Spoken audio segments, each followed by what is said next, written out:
नमस्कार, CSK news में आपका स्वागत है दोस्तों। बड़ी खबर निकल के आ रही है। जम्मू कश्मीर में प्रधानमंत्री नरेंद्र मोदी कल पहुंचेंगे। खोला खजाना 10,000 करोड़ से के करीब लगभग परियोजनाओं का करेंगे शिलान्यास और उद्घाटन। लेकिन पाकिस्तान को लगी मिर्ची, लगातार हो रहे आतंकी वारदात, चप्पे चप्पे पे हुई निगरानी, हाई अलर्ट पे सुरक्षा एजेंसियां, कड़ी की गई सुरक्षा व्यवस्था, ड्रोन से की जा रही है चप्पे चप्पे की निगरानी। पाकिस्तान की हालत खराब हो चुकी है मोदी के कश्मीर दौरे से। दूसरी बड़ी अपडेट निकल के आ रही है। रक्षा सुरक्षा, $20 अरब के 114 लड़ाकू विमान मोदी उतार दे हैं। बड़ी खबर निकल के आ रही है। ग्लोबल मेक इन इंडिया के तहत 114 लड़ाकू विमान और बेड़े में होंगे शामिल।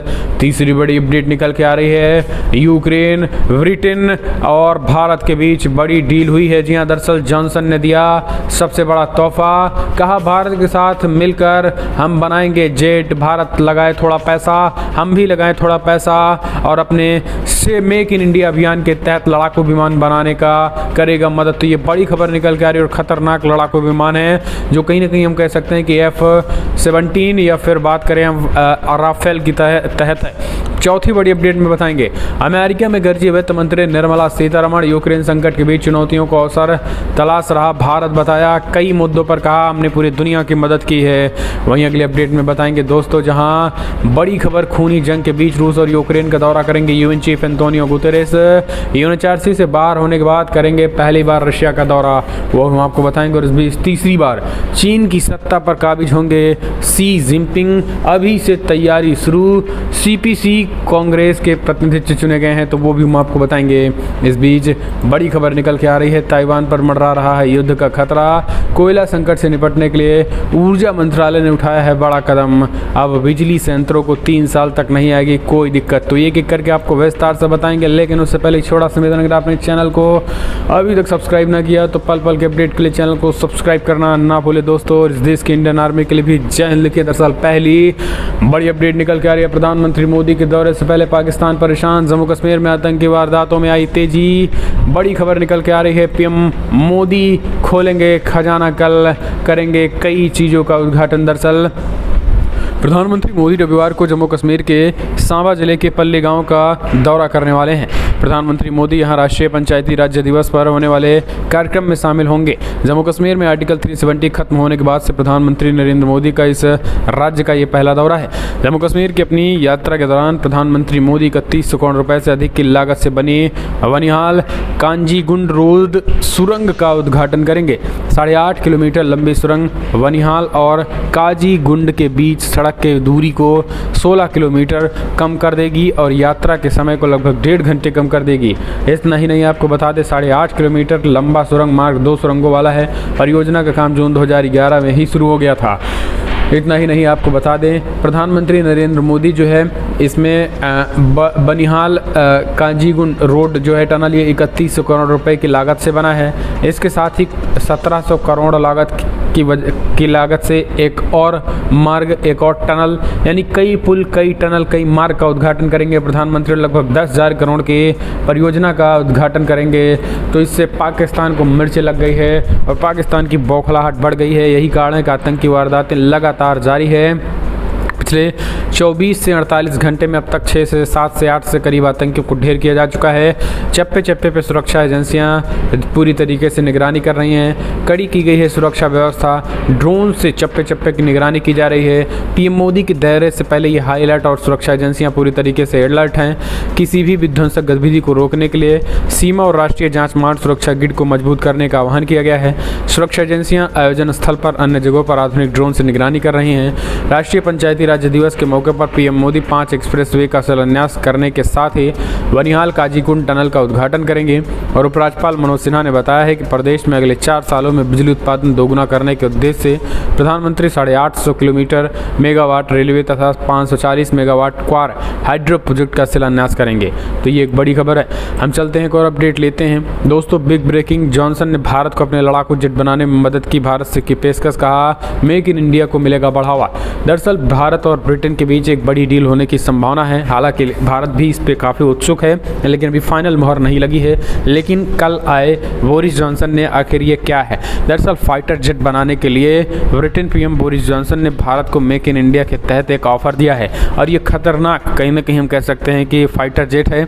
अपनी तकनीकी जो है वो ब्रिटेन भारत के साथ शेयर करेगा, और भारत और ब्रिटेन मिलकर इस तकनीकी के जरिए जो है वो बड़े पैमाने पर लड़ाकू विमान बनाएंगे। दरअसल आपको बता दें, ब्रिटेन ने कहा है कि वो भारत को ये जानकारी देने के लिए तैयार है कि लड़ाकू विमानों का निर्माण कैसे किया जाए, यानी तकनीकी देगा।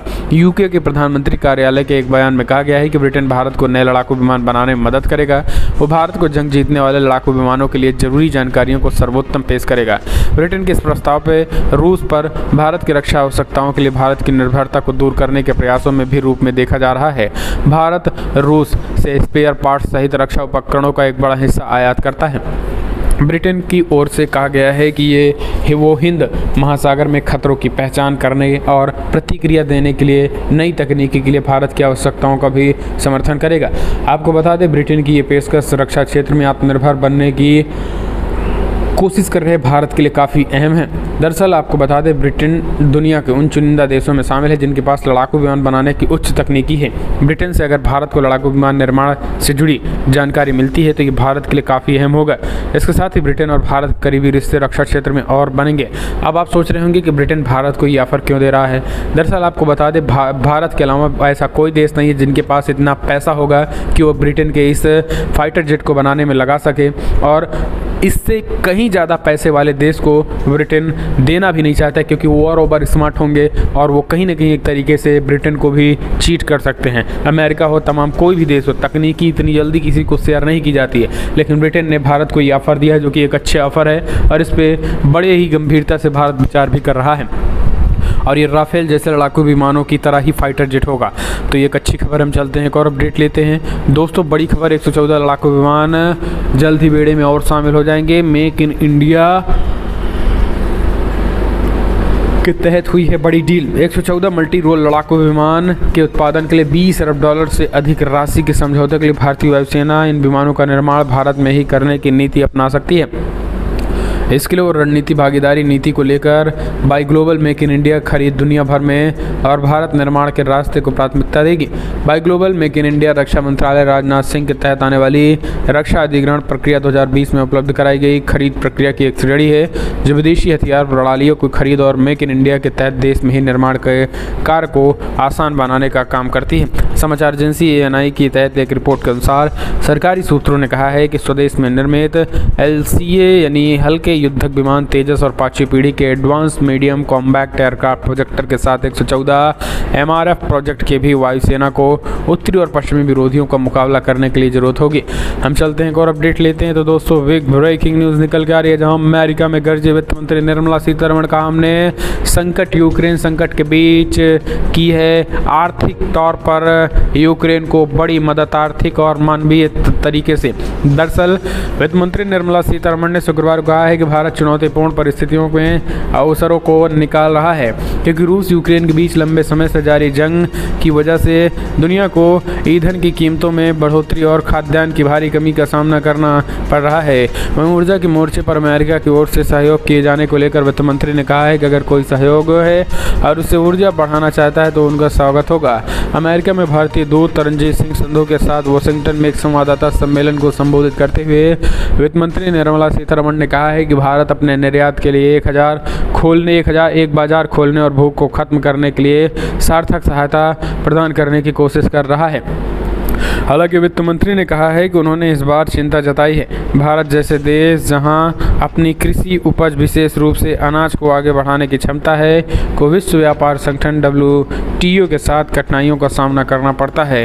वित्त मंत्री निर्मला सीतारमण ने कहा, मैंने आवाज़ उठाई है भारत जैसे देश अपनी कृषि उपज विशेष रूप से अनाज को आगे बढ़ाने की क्षमता करें। हम चलते हैं एक और अपडेट लेते हैं। दोस्तों, ड्रोन पावर के जरिए रूस को सबक सिखाना चाहते हैं ज़ेलेंस्की, अमेरिका कर रहा है पूरी मदद। आखिरकार आखिर ब्रिटेन और अमेरिका में क्यों कर रहे हैं मारियोपोल पर रूसी कब्जा ज़्यादा दिनों तक नहीं चलेगा। तो आपको बता दें कि इसके पीछे अमेरिका को हाईटेक हथियार है जिन्हें वो यूक्रेन भेज रहे हैं। इससे ज़्यादा चौंकाने वाला नाम है घोस्ट ड्रोन का। प्रेसिडेंट बाइडेन ने कहा है कि वो यूक्रेन को 121 टैक्टिकल ड्रॉस सप्लाई करने वाले हैं। शुक्रवार को इसकी नई और बेहद चौंकाने वाली डिटेल्स सामने आई हैं। पेंटागन की तरफ से कहा गया है कि यूक्रेन को सपोर्ट करने के लिए घोस्ट ड्रोन तैयार किए गए हैं। अभी तक ज़्यादातर मुल्कों को इस ड्रोन के बारे में जानकारी नहीं है, लेकिन अमेरिकी डिफेंस सोर्सेज के मुताबिक इस ड्रोन का नाम फोनिक्स घोस्ट है। इस मिस्ट्री एयरक्राफ्ट की कैलिफोर्निया स्थित नाम की कंपनी ने बनाया है। अमेरिका के एयरफोर्स ड्रोन प्रोग्राम के तहत इस अनमैन्ड एरियल व्हीकल को डेवलप किया गया है। वैसे ड्रोन प्रोग्राम काफ़ी पहले से जारी थी, लेकिन यूक्रेन पर रूसी इन्वेंशन के बाद इसमें तेज़ी आई और जल्दी से ऐसा ड्रोन तैयार किया गया जो यूक्रेन स्पेसिफिक रिक्रूटमेंट को मैच कर रहा था। यूएस डिफेंस सर्विसेज के मुताबिक फोनिक्स घोस्ट ड्रोन 6 घंटे लगातार उड़कर टारगेट को ट्रैक कर सकता है। हम चलते हैं और अपडेट लेते हैं। दोस्तों, खूनी जंग के बीच रूस और यूक्रेन का दौरा करेंगे UN chief Antonio Guterres. Putin और जेलेंस्की से होगी मुलाकात। दरअसल संयुक्त राष्ट्र महासचिव एंटोनियो गुतेरेस के अगले हफ्ते आमने सामने बैठकर तत्काल शांति की अपील करने के लिए रूस और यूक्रेन के राष्ट्रपतियों से अलग अलग मुलाकात करने का कार्यक्रम है। विश्व निकाय ने शुक्रवार को ये जानकारी दी। क्रेमलिन रूस के राष्ट्रपति का कार्यालय के प्रवक्ता दमित्री पेस्कोव ने पुष्टि करते हुए बताया है कि गुतेरेस मंगलवार को रूस के विदेश मंत्री सर्गेई लावरोव से मुलाकात करेंगे और राष्ट्रपति व्लादिमीर पुतिन भी संयुक्त राष्ट्र प्रमुख की मेज़बानी करेंगे। बाद में संयुक्त राष्ट्र ने कहा है कि गुतेरेस राष्ट्रपति व्लादिमीर जेलेंस्की और विदेश मंत्री दमित्रो कोलेबा में से मुलाकात करने और बृहस्पतिवार को यूक्रेन जाएंगे। संयुक्त राष्ट्र के प्रवक्ता एरी कानोको ने कहा है कि दोनों यात्राओं पर गुतेरेस का उद्देश्य उन कदमों पर चर्चा करने का है जो लड़ाई को खत्म करने के लोगों की मदद के लिए उठाए जा सकते हैं। तो ये शांति वार्ता की तरह कदम होगा। आपको बता दें यूएनएचआरसी से हटा दिया गया है रूस को, और रूस को यूएनएचआरसी से निकालने के बाद ये पहला दौरा है यूएन चीफ का।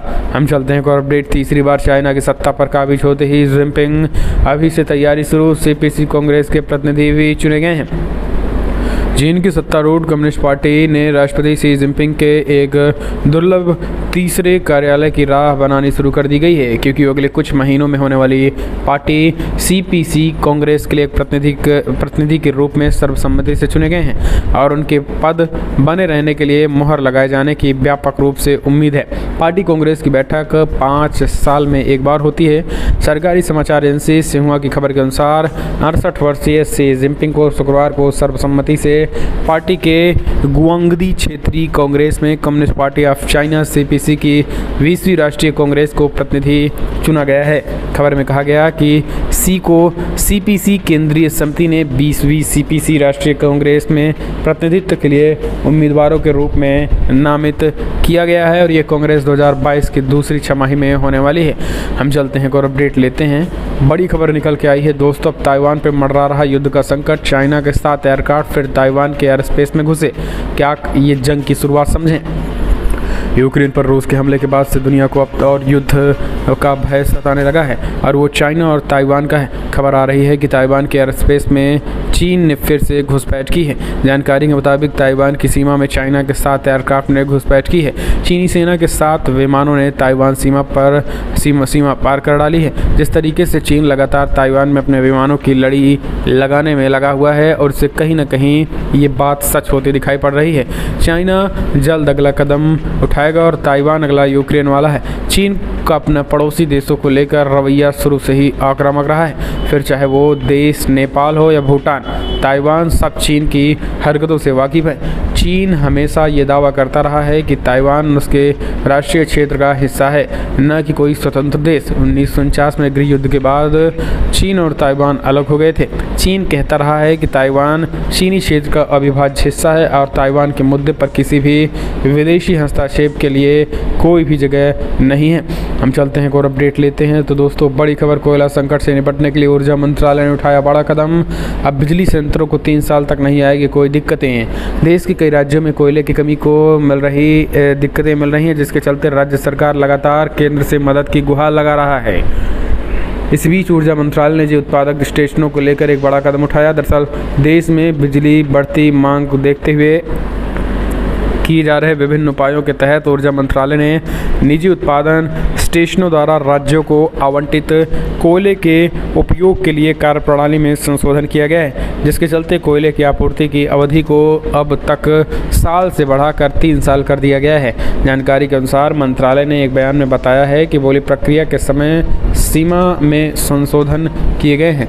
हम चलते हैं और अपडेट लेते हैं। दोस्तों बड़ी खबर निकल के आ रही है, जहां यरूशलेम में धार्मिक स्थल पर गेट पर मौजूद श्रद्धालुओं पर फ़लस्तीनियों ने किया पथराव। इजरायली पुलिस ने मौके पर पहुंचकर संभाला मोर्चा। इजरायल और फ़लस्तीनी लड़ाकों की जंग काफ़ी पुरानी है। दोनों ही पक्षों में बीच बीच में हिंसक झड़पें होती रहती हैं। शुक्रवार को पवित्र शहर यरूशलेम में भी कुछ ऐसा ही हुआ। यहाँ स्थित एक धार्मिक स्थल के गेट पर मौजूद यहूदी और मुस्लिम लोगों के ऊपर फ़लस्तीनी के युवाओं ने पत्थर फेंके। इस घटना में कई लोग घायल हो गए। इस घटना की जानकारी होने पर इजरायल की पुलिस तुरंत मौके पर पहुंच गई और मोर्चा संभाल लिया। धार्मिक स्थल पर नए सिरे से हिंसा इजरायल के अस्थायी रूप से यहूदी यात्राओं को रोकने के बावजूद आई सामने आई है। इसे फ़लस्तीनियों की ओर से उकसावे के रूप में देखा जा रहा है। डॉक्टरों का कहना है कि झड़प में 24 से अधिक फ़लस्तीनी घायल हुए हैं। इजरायल के अंदर सिलसिलेवार हमले और कब्जे वाले वेस्ट बैंक में छापेमारी के बाद बड़े उपजे तनाव में फ़लस्तीनियों और इजरायली पुलिस के बीच पिछले हफ्ते भी इसी जगह संघर्ष देखने को मिला था। वहीं गाजा पट्टी से इजराइल पर 3 रॉकेट भी दागे हुए गए थे। हम चलते हैं और अपडेट लेते हैं। तो दोस्तों बड़ी खबर निकल के आ रही, गोरखनाथ मंदिर ने पेश की मिसाल, लागू किए सरकार का आदेश, अब मंदिरों से बाहर नहीं जा रही लाउडस्पीकर की आवाज़।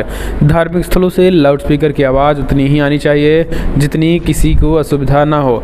यह निर्देश मुख्यमंत्री योगी आदित्यनाथ ने जारी कर दी है और प्रदेश भर के तमाम मंदिर हों या मस्जिद, उन सबको नोटिस मिलना भी लगभग शुरू हो गया है। और ये कहा जा रहा है कि आप भी अपने धार्मिक स्थलों पर आवाज़ को धीमी कीजिए। गोरखनाथ मंदिर सहित उनसे जुड़े सभी मंदिरों में लाउडस्पीकर की आवाज़ कम कर दी गई। अब गोरखनाथ मंदिर में बजने वाली भजन की आवाज़ मंदिर परिसर से बाहर नहीं जा रही है। सभी मंदिरों के भजनों की गूंज अब परिसर से बाहर नहीं जा रही है और इसे ध्वनि प्रदूषण के मानक स्तर से कम कर दिया गया है। ये एक बड़ी खबर निकल के आ रही है और यही चीज़ें जो है कहीं ना कहीं एक तरीके से मस्जिदों पर भी लागू करने की बात जो है वो कही गई है। तो आप कमेंट के माध्यम से अपने सुझाव दें। हम चलते हैं और अपडेट लेते हैं। दोस्तों बड़ी खबर निकल के आ रही है एक और, जहां पर आपको बता दें, जहांगीरपुरी में बुलडोजर चलवाने को लेकर बोले आरएसएस के इंद्रेश कुमार, गुंडों पर किया गया इस्तेमाल, विरोध करने वाले हैं राष्ट्र विरोधी। राष्ट्रीय स्वयंसेवक संघ के वरिष्ठ नेता और मुस्लिम राष्ट्रीय मंच के मुख्य संरक्षक इंद्रेश कुमार ने बीजेपी शासित नगर निकाय द्वारा दिल्ली के जहांगीरपुरी इलाके में विवादास्पद अतिक्रमण विरोधी अभियान का शुक्रवार को समर्थन किया और निकाय के बुलडोजर का इस्तेमाल गुंडों और आपराधिक मानसिकता वाले लोगों पर किया गया। आरएसएस नेता इंद्रेश कुमार ने यह भी कहा है कि हम धर्म के नाम पर लड़ने और ऐसा अपराध करने के लिए पैदा नहीं हुए हैं। मुस्लिम राष्ट्रीय मंच RMRM की बौद्धिक शाखा हिंदुस्तानी वेस्ट के राष्ट्रीय संयोजक विलालुर रहमान और मुस्लिम राष्ट्रीय मंच महिला प्रकोष्ठ की राष्ट्रीय संयोजक शालिनी अली द्वारा आयोजित इफ्तार कार्यक्रम में संबोधित करते हुए ये बातें कही गई हैं। आपको बता दें, इस बीच इस मौके पर संघ नेता ने सिंहासनग्रस्त जहांगीरपुरी इलाके में कंक्रीट और अस्थायी ढांचों के ध्वस्तीकरण की आलोचना करने वालों को निशाना बनाया गया। हम चलते हैं और अपडेट लेते हैं। दोस्तों बड़ी खबर निकल के आई है, जहां अलवर में विध्वंस 300 साल का मंदिर गिराया गया है। जी हाँ, अब आप समझ लीजिए, 300 साल पुराना मंदिर राजस्थान के अलवर में ढहा दिया गया है। मुस्लिम हिंदू संगठनों में भारी गुस्सा। राजस्थान की गहलोत कांग्रेस सरकार पर हिंदू संगठनों ने बोला बड़ा हमला। कहा जहांगीरपुरी में बुलडोजर चलने का बदला जो है कांग्रेस पार्टी ने लिया और मंदिर को ढहा दिया। अलवर मंदिर में गोवा के सीएम ने भी कहा है कि कांग्रेस सरकार ने सही नहीं किया, हम गोवा में मंदिरों का कायाकल्प कराएंगे और पूरी तरीके से कराएंगे और एक एक चीज़ दिखाएंगे। तो ये सारी चीज़ें जो है उन्होंने एक बड़ा हमला बोला। फिलहाल दोस्तों बिग ब्रेकिंग न्यूज़ में इतना ही, लेकिन अगर आपको वीडियो पसंद आया तो लाइक करें, शेयर करें और पल पल के अपडेट के लिए चैनल को सब्सक्राइब करना ना भूलें।